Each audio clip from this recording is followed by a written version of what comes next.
Chief Meteorologist Mike Everett joins us now. Mike, we're going to lose an hour's sleep but gain more daylight.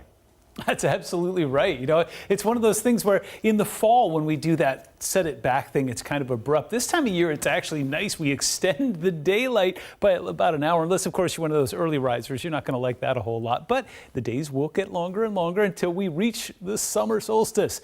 Meanwhile, what happens after we set those clocks is that sunset's going to be 7:12 on Sunday. I'm very much looking forward to that. You know, the other thing I'm looking forward to is because we are far away from the equator, we're going to gain about 3.5 minutes of daylight per day. So during the month of March, we're going to gain about 100 minutes of daylight. It's going to be fantastic. By the time we get to April, you're going to really feel spring out there. But winter not done yet. Still 9 days to go, and we're going to be tracking some winterish weather. In fact, what we've got here is a bit of a mess. We've got a warm front passing through tonight. Cold front tomorrow will push some rain in, and then we're going to tap into some more of that atmospheric river type moisture. But you're seeing what I'm seeing. This one is not particularly strong, and it's not aimed directly at us. So we will pick up on some moisture. Some of it will be heavy both Saturday and on Monday, but it doesn't look like it's going to be anything like the storms that we experienced earlier in the year. Let's take a look at the future here. We put it into motion. We're going to be seeing some snow overnight up towards Skagit and Whatcom counties, especially up into the Cascades there. Baker's going to pick up a few inches overnight.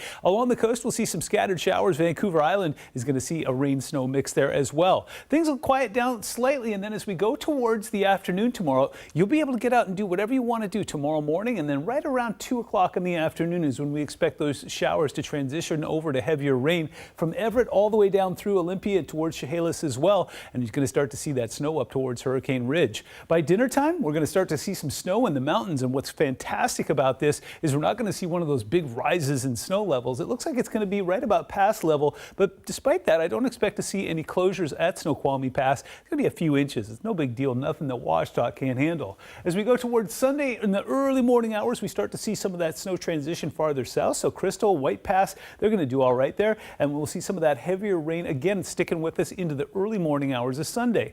It's going to stick with us until about 8 a.m. and it's going to continue to push that snow along the mountains, and then finally the low will make its way along the coast there and then taper off to showers. We go to 9 o'clock on Monday and more rain moving in here, but that's just the appetizer. By the time we get to about 5:30 in the afternoon, you're seeing those dark colors there. Yeah, we're going to be tracking some heavy rain, especially down towards the south there, where it looks like we'll pick up at least 2 or 3 inches on top of what we're about to pick up tomorrow. So for round one, no big deal, nothing we can't handle here, but what it will do is saturate the ground. So if that rain does come in heavy on Monday and Tuesday, we're going to be looking at some slide potential, and that could be a problem. River flooding will be minor. I don't expect that to be a big deal.